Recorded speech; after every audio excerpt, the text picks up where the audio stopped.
आपनो राजस्थान में आप सभी का स्वागत है। आपके साथ मैं हूं मेघा कौशिक और चलिए खबरों की शुरुआत करते हैं। नगर निगम हेरिटेज में मिलेगा नया कार्यवाहक मेयर। राज्य सरकार ने दी मेयर मुनीश गुर्जर के खिलाफ अभियोजन स्वीकृति।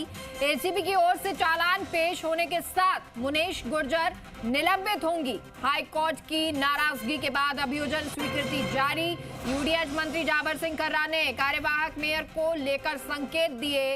नगर निगम हेरिटेज में मेयर का पद ओबीसी महिला आरक्षित, तो ओबीसी महिला पार्षद को बनाया जाएगा 60 दिन का कार्यवाहक मेयर और 60 दिन के बाद चुनाव भी हो सकते हैं और ये भी संभव है कि कार्यकाल ही बढ़ा दिया जाए। तो ये बड़ी जानकारी और ये तो अब साफ हो गया कि मुनीश गुर्जर निलंबित और महिला जो हेरिटेज में मेयर पद होगा उस पर ओबीसी महिला आरक्षित होगी। ओबीसी महिला पार्षद को 60 दिन का कार्यवाहक मेयर बनाया जाएगा।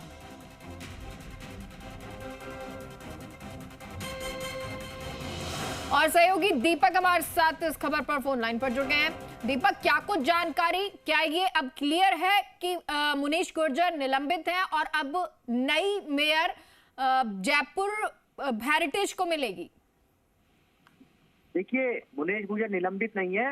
मुनीश गुर्जर को निलंबित किया जाएगा जब चालान पेश होगा कोर्ट में। एसीबी को अभियोजन स्वीकृति जैसे ही मिलेगी, चालान पेश होगा और चालान पेश होने के साथ ही जैसे ही सूचना डिपार्टमेंट को मिलेगी, यानी कि एलएसडी डिपार्टमेंट को मिलेगी, ऐसे ही मुनीश गुर्जर को निलंबित किया जाएगा। ये साफ किया है यूडीएच मिनिस्टर जाबर सिंह खर्रा ने। उन्होंने कहा है कि अभियोजन स्वीकृति वो जारी कर दी और वैसे तो उनको ये कायदा होता है कि जैसे ही अभियोजन स्वीकृति राज्य एसीपी ने मांगी थी तो वैसे ही उनको पद से अपना इस्तीफा दे देना चाहिए था, लेकिन अब सरकार को उन्हें कह सकते हैं कि हटाना पड़ेगा आदेश निकालकर। तो ऐसे में जो, क्योंकि जयपुर नगर निगम हेरिटेज और ग्रेटर है वो ओबीसी महिला वर्ग के लिए आरक्षित है, महिला मेयर का पद, तो ऐसे में जो ओबीसी महिला होगी उसे कार्यवाहक महापौर की जिम्मेदारी है वो दी जा सकती है। 7 दिन के लिए जिम्मेदारी दी जा सकती है। उन्होंने ये भी साफ किया है कि 7 दिन से ज्यादा उसका जो कार्यकाल है वो बढ़ाया भी जा सकता है और हो सकता है कि चुनाव भी मेयर के लिए करवा दिए जाए। तो ये तो साफ हो गया है कि जैसे ही एसीबी चालान पेश करेगी उसके बाद में जो प्रक्रिया अपनाई जाती है निलंबन की, वो निलंबन की प्रक्रिया अपनाई जाएगी और निलंबन होने के साथ ही जयपुर नगर निगम हेरिटेज को कार्यवाहक के तौर पर नया महापौर है वो मिल जाएगा। हालांकि कांग्रेस का बोर्ड है और ओबीसी के अंदर बीजेपी और राजस्थान के अंदर बीजेपी की गवर्नमेंट है।